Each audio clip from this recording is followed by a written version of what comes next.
Ladies and gentlemen, welcome to the Dark Ages. This is well and truly now upon us. As you can see in the ticker, I truly believe Chelsea have entered the Dark Ages, and from here on, it's going to take a miracle for the Chelsea that once we used to know and once we used to love so much. It's going to take a miracle for that Chelsea to come back. Once again, ladies and gentlemen, lots of negative news, lots of bad news to go through. Don't don't beat me up on it. I'm basically just going with what is being delivered, what is being said in the news arena, and that's all I can do. At the moment, there is no happy moment. At the moment, there is a lot of pain, and we all have to endure it. We'll all have to hold it, and we'll all have to embrace it, I suppose. Let's start with this particular news, ladies and gentlemen. I don't know what to say. I really don't know what to say. I do have a conspiracy theory behind this, so let me know if you appreciate that. Breaking: Nkunku is out for 3 to 4 weeks, 1 month, and 1 month, and they hope it won't be more, according to Pochettino. I don't even know how this brother got injured. When did this happen? Where did this happen? He doesn't start for us. He barely gets any minutes recently. Comes off the bench. It doesn't look like he's putting any impact in the game anyway. So where did he get injured? What's going on here? Let's go through more of this news before I deliver my conspiracy theory behind it. Poch, we heard yesterday Nkunku got injured, but we don't know when he got injured. Even Poch doesn't know. How does a manager not know how his player got injured? How can this happen? How disengaged is this entire squad? Poch is saying, we heard yesterday Nkunku got injured. Heard? You don't know anything about this? You heard from like a third party? You're the manager of this football club. You're not aware. You heard Chinese whispers. But we don't know when he got injured. So you heard from someone and you don't know when he got injured. So whoever's giving you this news hasn't delivered the full news, and you haven't taken the liberty to find out more about it. What is going on here? Don't know how he got injured. Where did he get injured? Manager seems to have no clue about it. It's crazy. And on top of that, another injury for this player. Another one, as DJ Khaled would say. There's another one. Chelsea have always had injuries. Removing staff was not an issue for me. The issue is that the replacements have not done anything to turn our fortunes around, and reoccurring injuries and players coming back too soon is common. Yeah, it's injuries to the same players. Pochettino's intense training methods clearly are affecting the players. Another reason on top of many why he needs to go. There was reports previously. Look at this. From very reliable Sammy McBell from Mail Sport in 2018. Mauricio Pochettino is unwilling to reduce the intensity of sessions. A host of Tottenham players have privately expressed concerns about training. Spurs sources claim the manager is unwilling to reduce training intensity. Tottenham's season so far has been disrupted by a number of fitness concerns. So Pochettino seems to have a bit of a history of pushing players to the limits, to the fact that they end up getting injured over and over again. Now, look, in one hand, I'm thinking, yeah, I want my players to be very, very fit. But on the other hand, I'm thinking you need to understand not everyone's body is the same.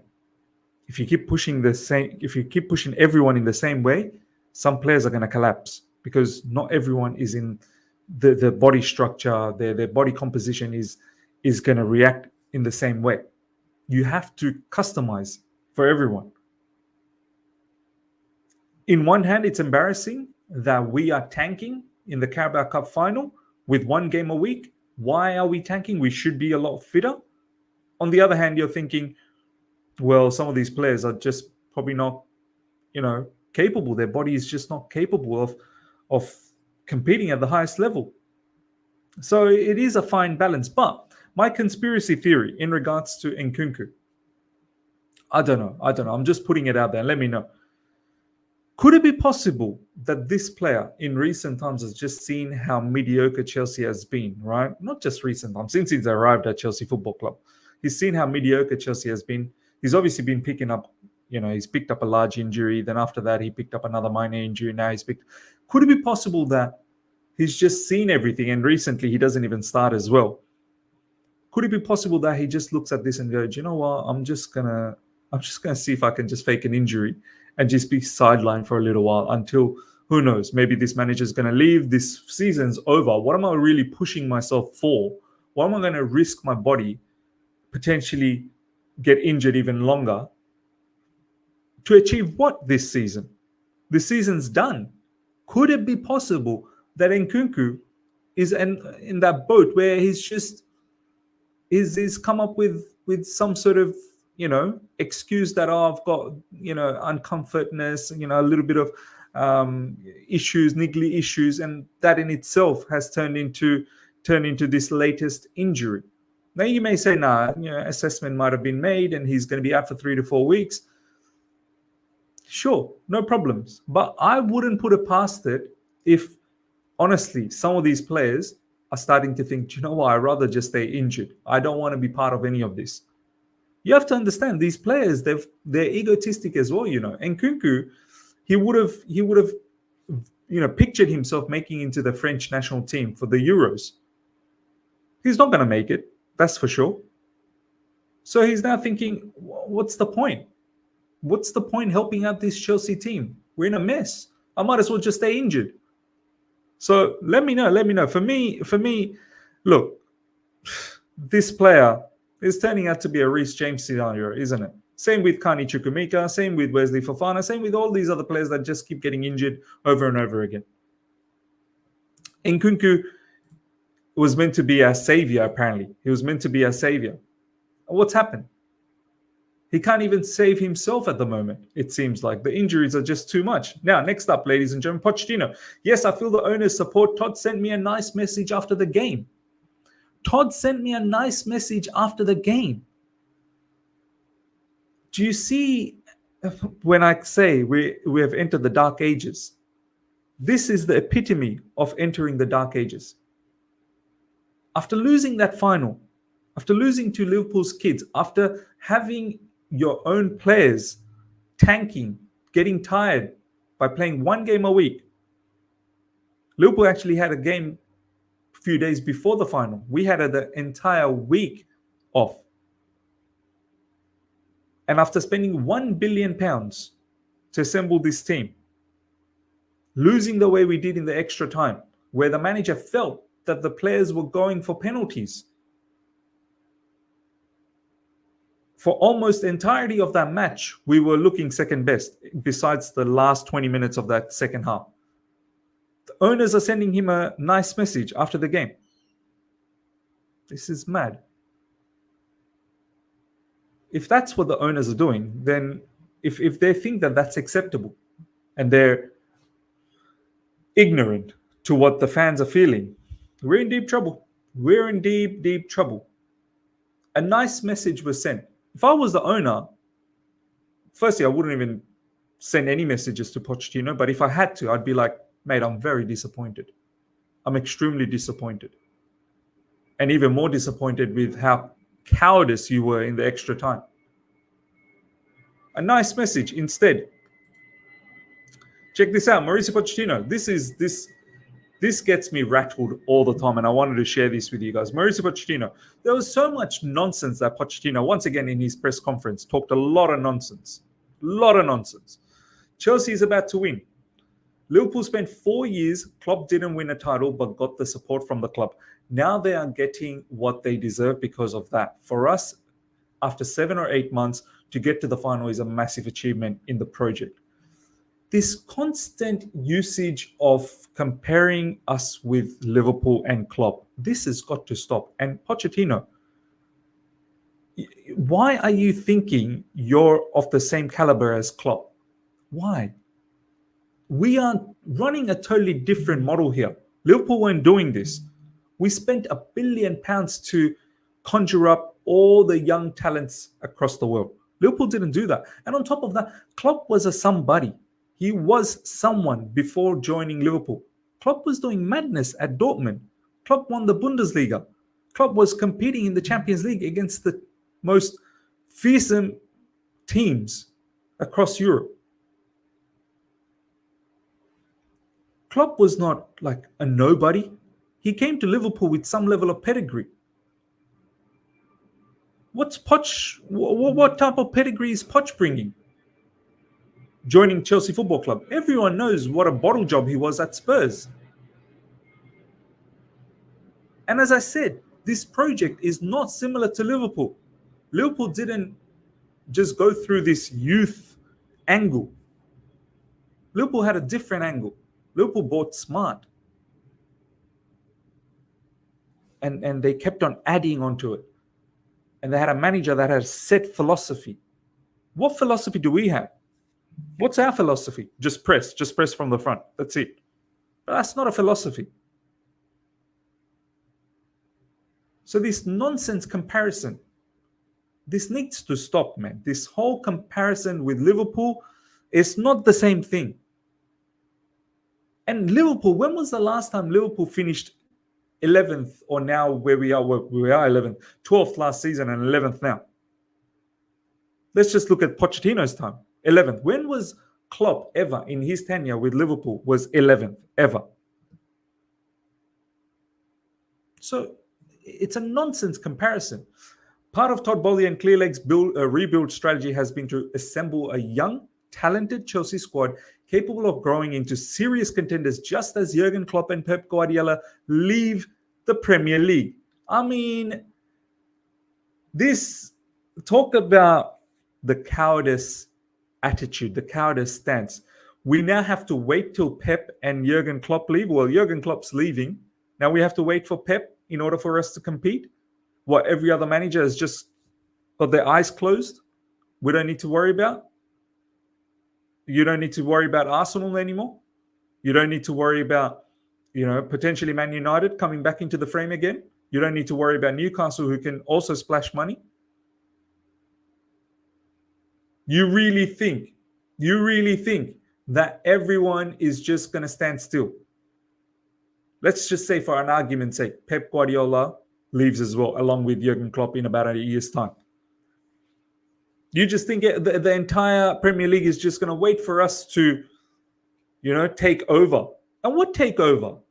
We were 12th last season. We're 11th now. You really think Liverpool are just going to sit on their backside when Jurgen Klopp goes? They're not going to hire someone sensational to manage them and continue on? You think Liverpool is just going to start from level one again? Rebuild? Start from scratch? This is stupid. This is the mentality that we're dealing with these owners. This is why I keep saying, I keep reiterating, welcome to the dark ages. Welcome to the dark ages, ladies and gentlemen, where our owners think like this. Pure, stupid manner. We'll compete once these two gaffers leave. We'll compete then. Incredible. Absolutely incredible. Chelsea aim compared to the Roman era. This is what I was saying. This is what we talked about in the members call-in. Guys, check out the members call-in. You're going to get blown away by some of the conversations we've had there. I know it's a long session, but you're going to love it. If you're working, you want to just put it on the side. If you're going for a bit of a walk or a drive, whatever, have this on in the background.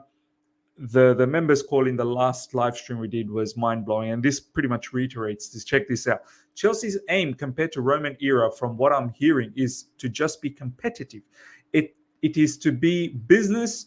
It is to be a business that is churning out money every year. You are staying within your means and just making sure you stay relevant. But this is not going to work in the Premier League in this day and age, and the standard that Chelsea is used to having.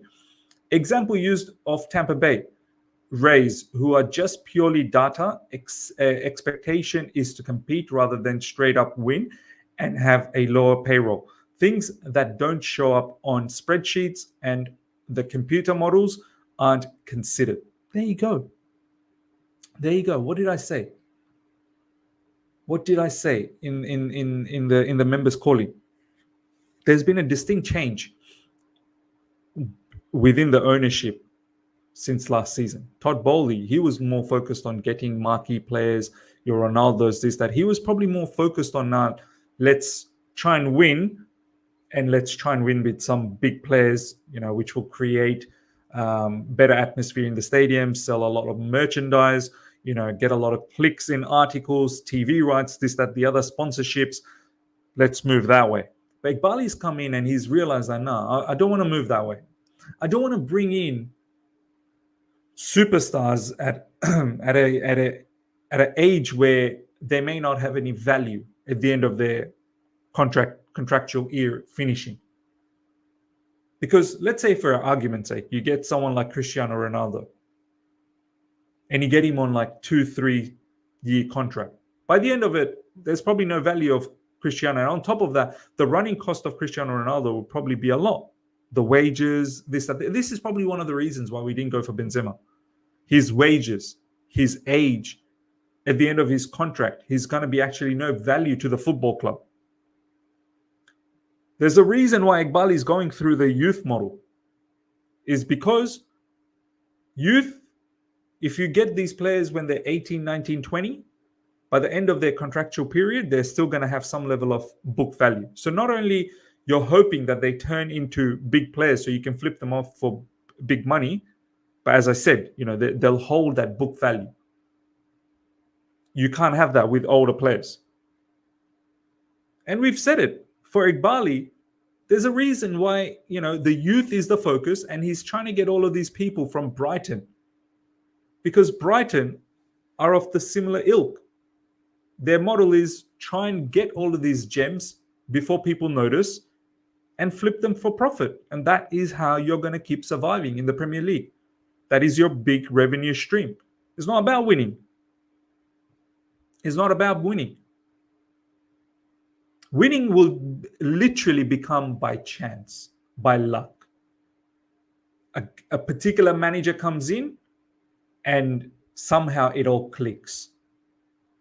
Winning will not be by design, because that is not the real requirement. Data-driven decisions, AI, scouting.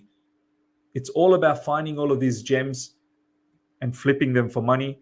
If we end up getting fourth, if we end up winning something, that's a bonus. And it's all seen. Like, look how we've reduced our wages as well. We don't want to pay anyone above 150K. So it's all very clear to see. These owners have come in, especially now Iqbali, reduce the wage bill, so reducing costs there. So you're going to make sure that your profitability margins are higher. Going for cheaper players with cheaper transfer costs, so reducing costs there as well. And buying future talents, so you can flip them for money, so they have some level of book value, and not going for older players who are literally going to be, at the end of their contractual period, worth nothing. So everything said here is exactly how Chelsea are. And this is why, once again, I keep reiterating, welcome to the dark ages. Welcome to the dark ages. And this news right here, several European clubs are monitoring Omari Hutchinson's progress, but Chelsea are in control of the situation. This is the epitome of what the owners are trying to do. They bought someone like Omari Hutchinson. Omari Hutchinson's doing really good at Ipswich. He's probably one of the very few that's having a very good loan spell. You think he's going to play for Chelsea? I highly doubt it. As soon as someone comes in with a 30, 35, 40 million bid, a Premier League team, yeah, you best believe he's getting sold. Because that is exactly what the owners are looking for. Being able to flip them for profit. If they can double their money. This right here is the epitome of their project. Pochettino says the team is tired and it's not easy to recover from losing finals. So we are setting up the excuses for, maybe the eventual loss against Leeds in the FA Cup. The excuses are already out. The team is tired. Mentally, we're drained after that final. So don't expect too much against Leeds. Do not expect too much. Last but not least, ladies and gentlemen, I feel sorry for Strasburg as well. Check this out. Baghdad Iqbali, while surrounded by a large and specialized team at Chelsea, has decided to take the responsibility of Strasburg on his own, despite it being thought that he has both a limited understanding of football and experience working in the industry. Lekip. And this is the other big factor. We've got owners who might be very successful business people, but they are so egotistic, they can't admit that they don't understand football. They don't understand the industry of football and how to run football club. They don't understand the business of football. The audacity of Baghdad Iqbali wanting to be, the main guy, decided to take responsibility of Strasburg. He's going to take Strasburg to the bin. What does Baghdad Iqbali know about running a football club? He's absolutely going to tear up that football club, Strasburg. It already is being torn apart.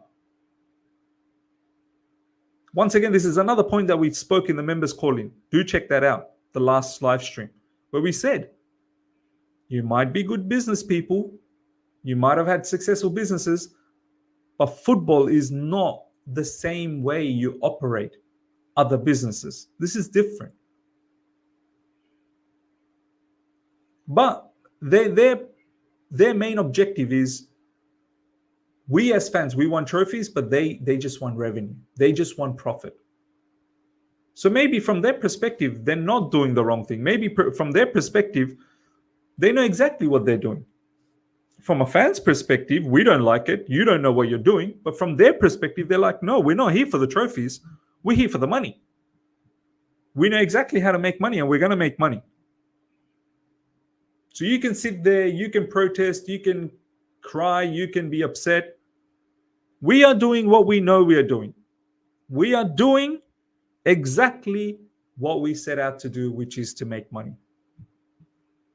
This is where we are, ladies and gentlemen. This is where we are. Let me know your thoughts about everything that we spoke about, ladies and gentlemen. Smash up the like button. If you're here for the first time, subscribe. Hit the bell notification to stay in touch with all my content. Until next time, everyone. Take care. See ya.